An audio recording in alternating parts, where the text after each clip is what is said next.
Mari kita berdoa.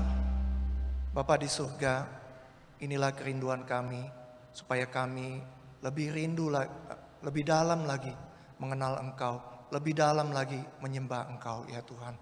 Tuhan tolong kami di masa muda kami boleh mengenal Tuhan dengan lebih baik, sehingga ketika kami dewasa, firman-Mu itu selalu menjadi pedoman bagi hidup kami.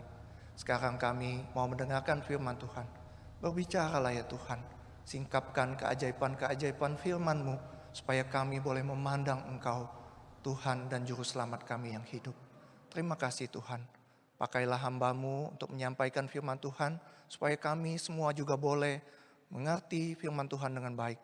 Di dalam nama Yesus kami berdoa. Amin. Silakan duduk teman-teman. Oke. Shalom, selamat pagi semuanya. Tema firman Tuhan hari ini adalah teladan iman Rahab. Nah, kita akan membaca beberapa bagian firman Tuhan. Teman-teman juga bisa melihatnya di slide yang sudah Lause siapkan ya. Yang pertama, kita ambil dari Yosua 2 ayat 1 sampai 5. Beginilah firman Tuhan. Yosua bin Nun dengan diam-diam melepas dari Sitim 2 orang pengintai. Katanya, "Pergilah, amat-amatilah negeri itu dan kota Yeriko." Maka pergilah mereka dan sampailah mereka ke rumah seorang perempuan sundal yang bernama Rahab, lalu tidur di situ. Kemudian diberitahukan kepada Raja Yeriko demikian, "Tadi malam ada orang datang kemari dari orang Israel untuk menyelidik negeri ini."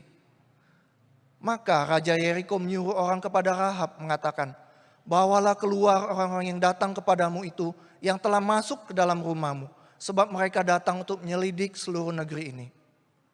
Tetapi perempuan itu telah membawa dan menyembunyikan kedua orang itu. Berkatalah ia, "Memang orang-orang itu telah datang kepadaku, tetapi aku tidak tahu dari mana mereka. Dan ketika pintu gerbang hendak ditutup menjelang malam, maka keluarlah orang-orang itu. Aku tidak tahu kemana orang-orang itu pergi. Segeralah kejar mereka, tentulah kamu dapat menyusul mereka." Kemudian ayat 8 sampai 13. Tetapi sebelum kedua orang itu tidur, naiklah perempuan itu mendapatkan mereka di atas soto. Dan berkata kepada orang-orang itu, "Aku tahu bahwa Tuhan telah memberikan negeri ini kepada kamu. Dan bahwa kengerian terhadap kamu telah menghinggapi kami. Dan segala penduduk negeri ini gemetar menghadapi kamu. Sebab kami mendengar bahwa Tuhan telah mengeringkan air laut Teberau di depan kamu, ketika kamu berjalan keluar dari Mesir. Dan apa yang kamu lakukan kepada kedua orang raja orang Amori yang di seberang sungai itu, yakni kepada Sihon dan Og yang telah kamu tumpas. Ketika kami mendengar itu, tawarlah hati kami dan jatuhlah semangat setiap orang menghadapi kamu. Sebab Tuhan Allahmu ialah Allah di langit di atas dan di bumi di bawah. Maka sekarang bersumpahlah kiranya demi Tuhan, bahwa karena aku telah berlaku ramah terhadapmu, kamu juga akan berlaku ramah terhadap kaum keluargaku.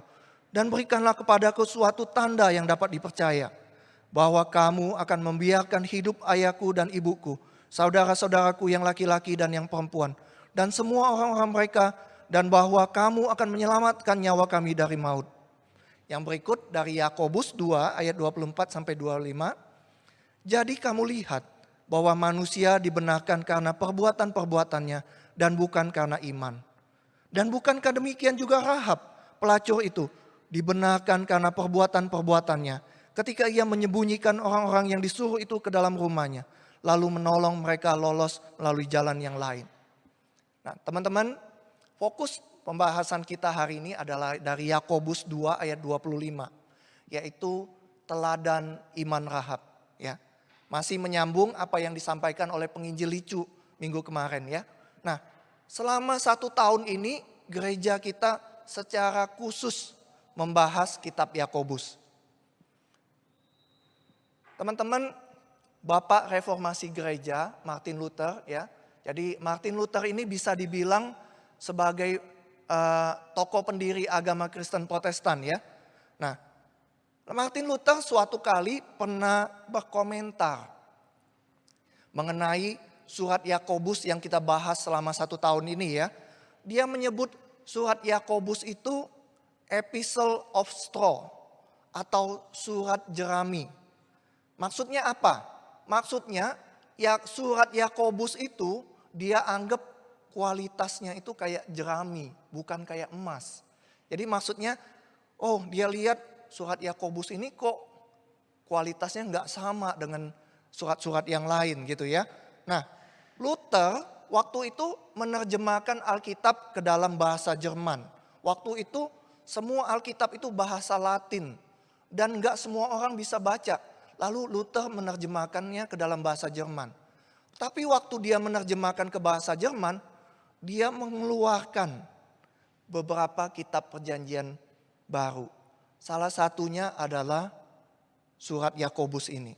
Luther taruh surat Yakobus itu di bagian belakang dari Alkitab. Dia taruh di bagian apendiksnya ya. Kalau teman-teman tahu ya buku ada bagian apendiksnya.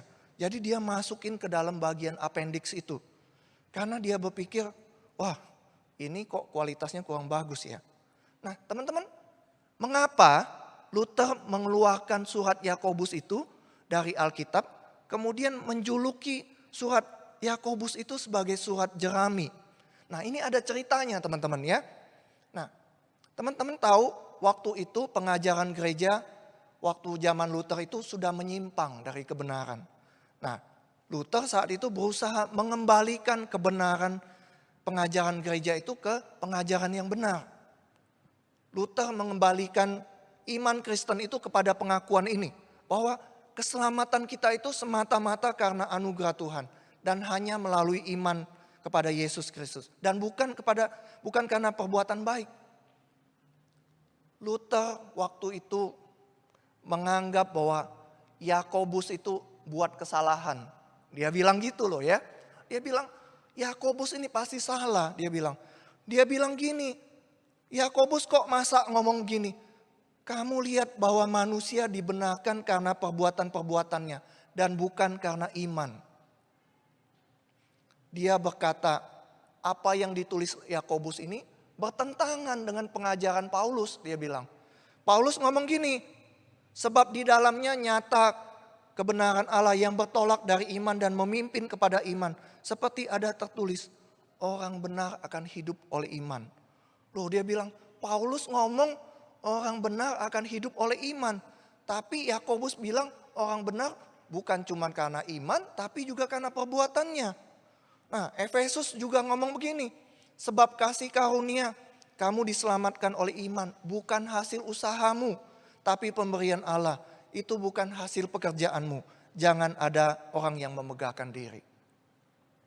Teman-teman, waktu Lao Tzu pertama kali kenal Tuhan ya, percaya Yesus. Kemudian Lao Tzu ikut kelas katekisasi untuk dibaptis. Nah, waktu katekisasi itu Lao Tzu juga belajar tentang doktrin keselamatan. Ya. Di beberapa bagian itu firman Tuhan jelas sekali ngomong, oh keselamatan itu pemberian Tuhan. Kita diselamatkan oleh iman. Tapi Yakobus bilang kita dibenarkan karena perbuatan baik kita. Bukan karena iman. Lalu jadi bingung ya. Loh, satu ngomong hanya oleh iman.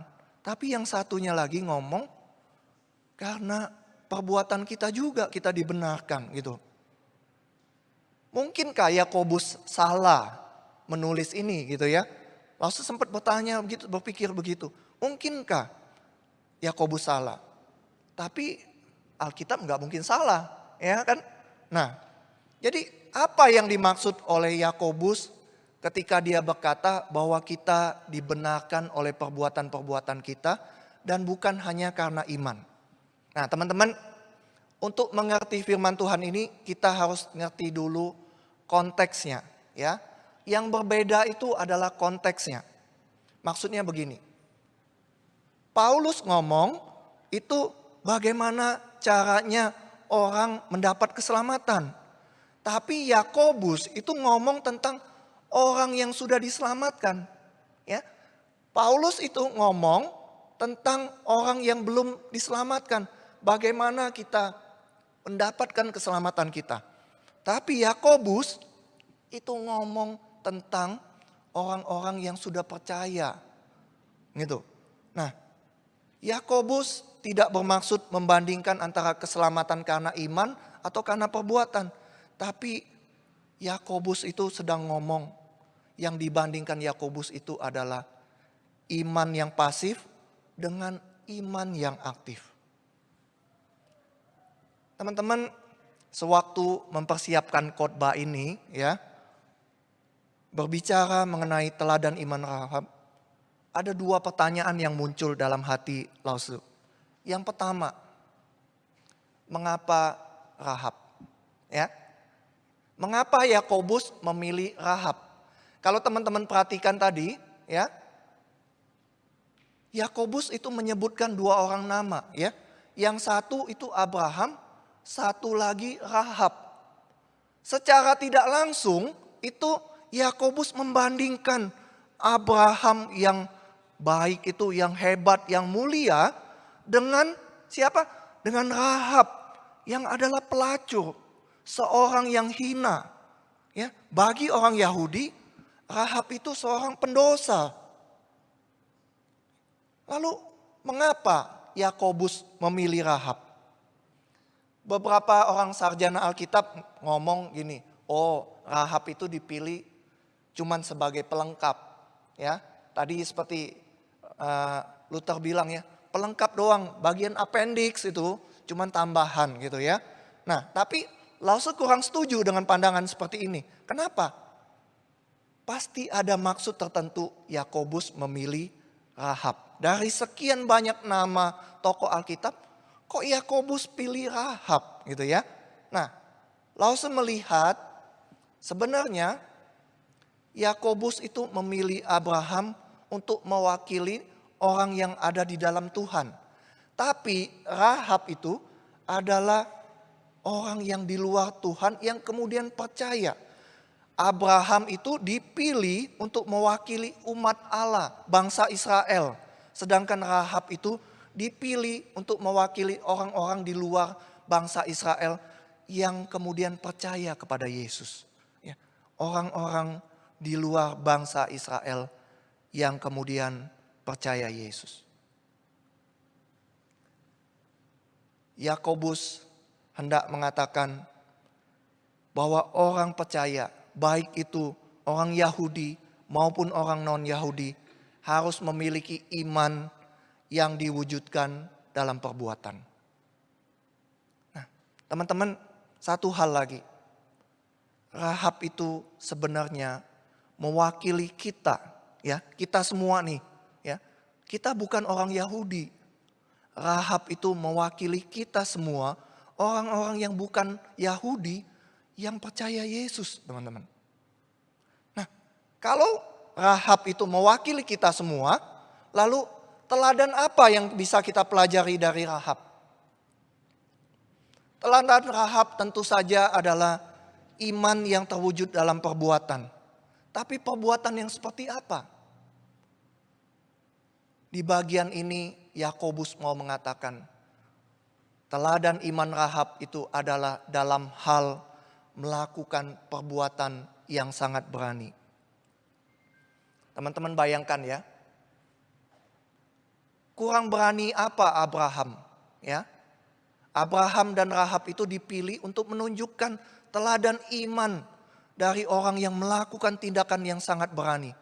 Abraham kurang berani apa teman-teman?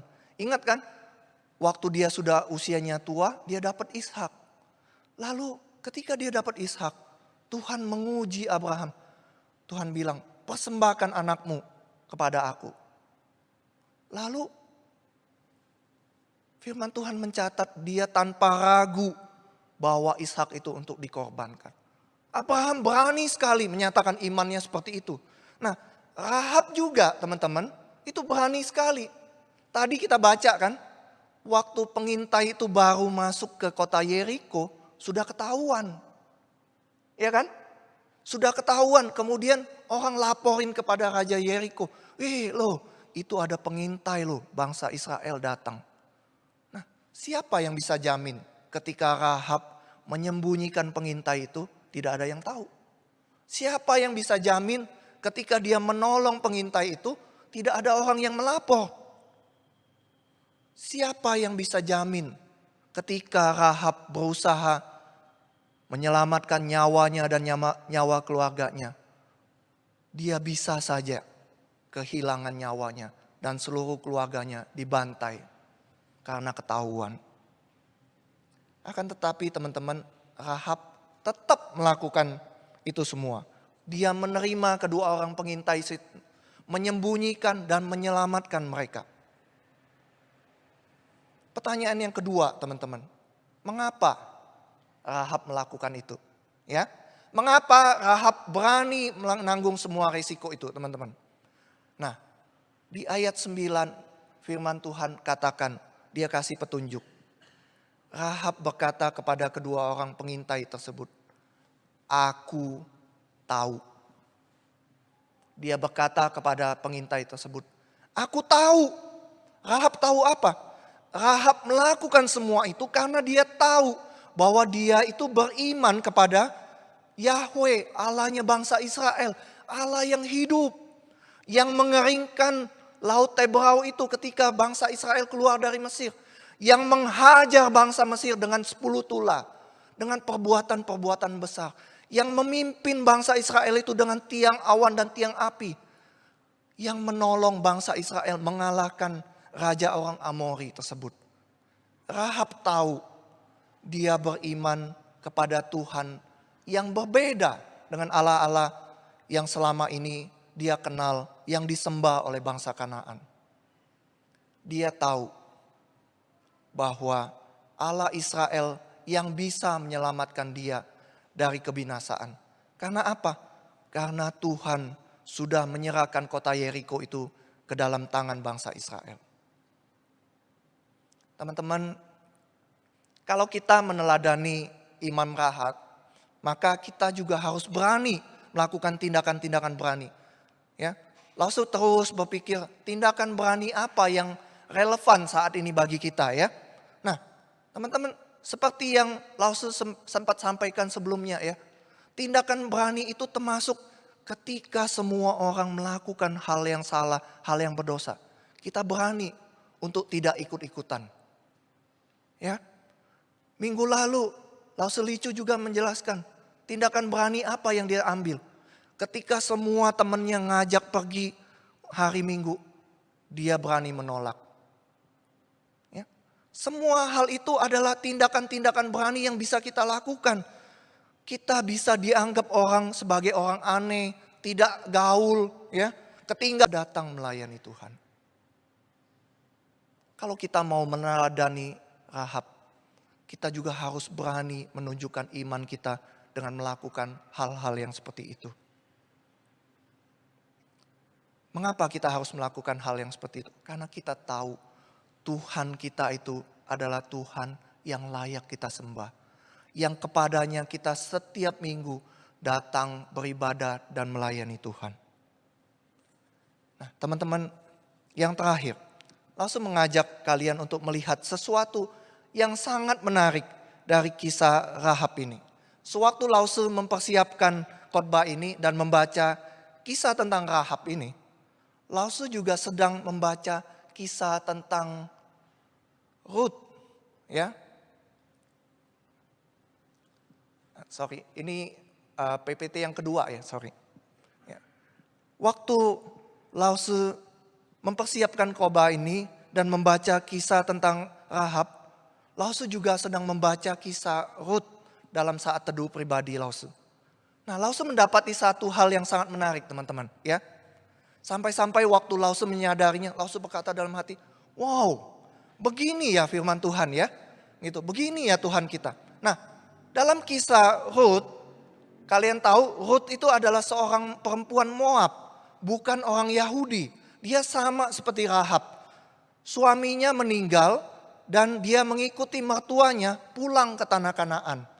Menurut hukum Taurat waktu itu, seorang yang kehilangan suaminya, maka saudaranya, kakak adiknya dari suaminya itu, atau keluarga dekat suaminya itu harus menikahi perempuan itu untuk meneruskan keturunan bagi sang istri gitu ya. Namun karena Rut adalah seorang perempuan Moab, keluarga dari suaminya itu tidak mau menebus dia. Ya. Di dalam Rut 4 ayat 6 itu Dia berkata, penebus itu berkata, oh aku nggak mau, aku tidak mau menebusnya. Sebab aku akan merusakkan milik pusakaku sendiri. Dia bilang gitu ya. Jadi orang Yahudi itu ketika berhubungan dengan orang yang bukan Yahudi, dia anggap kafir ya. Dia anggap kafir gitu ya, najis gitu ya. Jadi waktu disuruh menikahi Ruth, yang penebus itu nggak mau. Dia nggak mau. Dia bilang kalau aku menikahi Ruth, aku akan merusak keturunanku. Keturunanku nggak murni lagi. Gitu. Teman-teman tahu siapa yang akhirnya menikahi Ruth? Ada yang tahu? Siapa yang menikahi Ruth? Yang menikahi Ruth adalah Boas.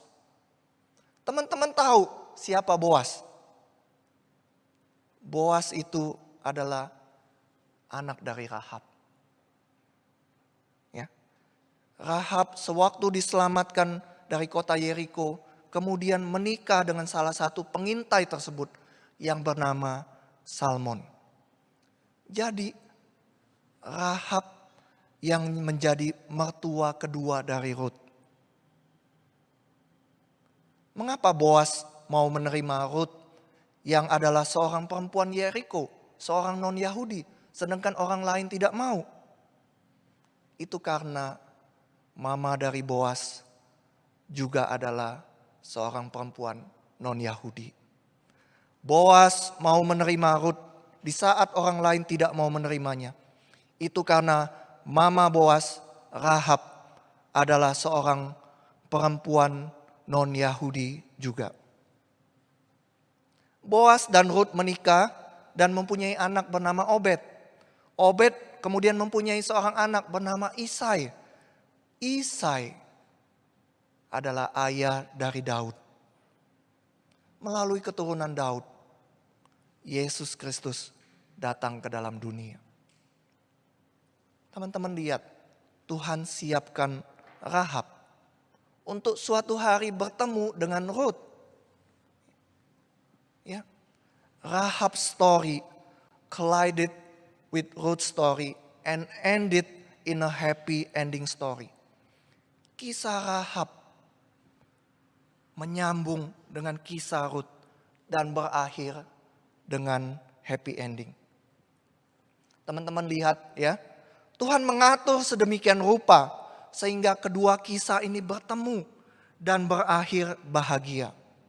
Bahkan Tuhan memakai kisah Rahab ini di dalam rencana keselamatan Allah untuk mendatangkan keselamatan bagi kita melalui Tuhan Yesus. Kebetulankah? Albert Einstein pernah berkata begini, coincidence, is it a coincidence? Coincidence is God's way of remaining anonymous. Kebetulan itu adalah cara Tuhan untuk tetap tidak dikenal atau tidak diketahui namanya. Kebetulan itu adalah cara Tuhan bekerja di balik layar.